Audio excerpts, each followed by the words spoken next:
Alright everybody, welcome back. This week we're going to take a look at doing something a little bit different with a panoramic photo. So what I've got here is a photo that I shot off of my back porch at home, and I am obviously kidding because that is definitely not from my back porch. I took that photo while I was on vacation at the Bahamas. I wish it was my back porch, but it's not. But anyway, what it was, it's comprised of about 6 or 7 photos that I stitched together using Photoshop's Photo Merge feature, and I came up with this panoramic photo. What we're going to do is look how we can turn something like this into something like this. So just a different way to show off the panoramic photo. Looks kind of cool. It's got that little drop shadow effect on it. And again, just a different way to show off your work and kind of make it a little bit more interesting.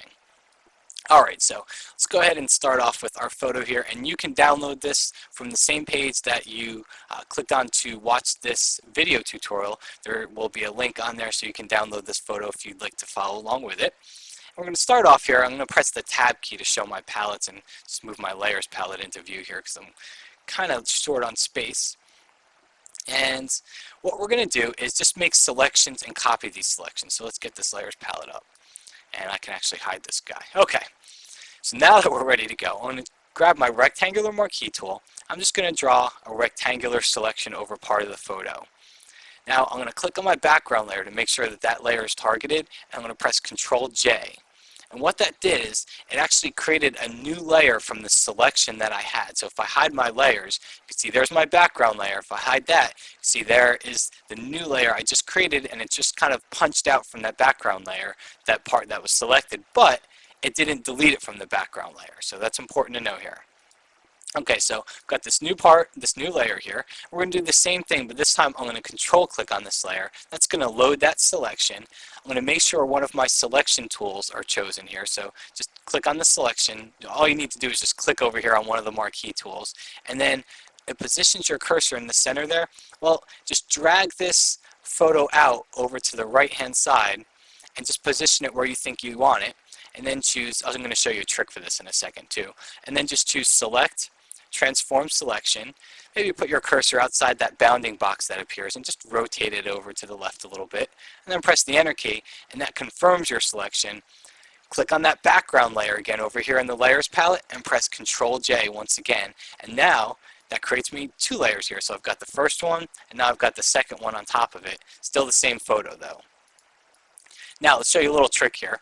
Notice when I moved that selection, I really had no way of telling what I had selected the first time. So to make things easier for you, double click on the layer or just click the little F icon and add a drop shadow to it. And we're not going to concentrate too much on the drop shadow. I'm just going to bump up the size a little bit, click on OK. See, it adds a nice little drop shadow behind it. All you need to do is just hold down the Alt or the Option key and drag that to the other layer, and it duplicates that layer style. Now that only works in Photoshop CS2, but it's a nice, easy, quick way in CS2 to duplicate a layer style. Just again, let me undo here, hold down the Alt or the Option key and drag, and as soon as I start dragging, you see that double cursor there, and that'll duplicate that layer style for you onto the other layer. So now I can see what I'm working with here when I'm creating new selections. Let's do this again. I'm going to Control click on that layer, click to make sure I have a selection tool active here, drag this one over, and now let's choose Select, Transform Selection, and let's move this one to the right a little bit.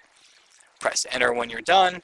Click once on the background layer to make sure it's the active layer, and press Control or Command J, and that'll duplicate it to the new, or duplicate it to a new layer. And then do that little trick, hold down the Alt or the Option key, and just drag that layer style down onto the new layer. So now we can see that part. So at this point, you're going to do it a couple more times all the way across the image here. And I know we've got, to make this somewhat of a downloadable video size here, what I'm going to do is just jump forward to one that is done. So all I did was just did that same thing, I just did it on 2 more layers over here. So now that I've got all these layers, at this point I can hide this background layer, or I can just trash it all together if I want. Or I'm going to show you a couple variations here. Maybe you like this effect. Well, maybe you want to just click on the background layer, press Control or Command U. That's going to bring up hue saturation and just bring this lightness all the way down. And maybe that gives you kind of that little back screening effect there. So there's a couple different things you can do with it. What I'm going to do is actually trash the background layer. And see my bottom layer selected here? I'm going to add a new layer underneath all the others. I'm going to do this by Control or Command clicking on that new layer icon. And what it does is that adds a layer below whatever layer I have targeted. Now, I'm going to set white to my foreground color, and I'm just going to press Alt or Option and Backspace, and it's going to fill it with my foreground color with white. So I've got all these layers on top of the white background.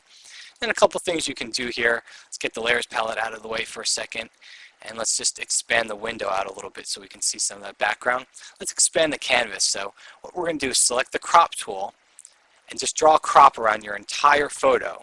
Now hold down the Alt or the Option key and just extend the edges out a little bit. If you notice, when I moved the right side out, the left side went with it. And then just click and drag the bottom down a little bit. Press the Enter key, and that'll extend your canvas out. And then what you want to do is click once on your background layer here and just refill it again with white.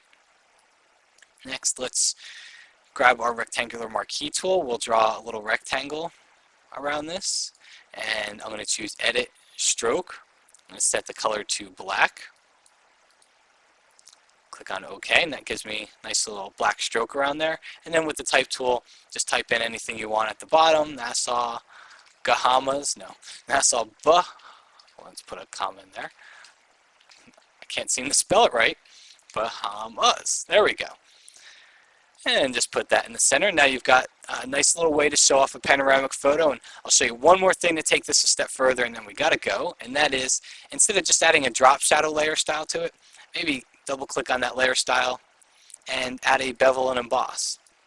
And use that same little trick here. Just Alt or Option click and just drag it. Alt or Option click and drag, and just keep dragging it across all those new layers there.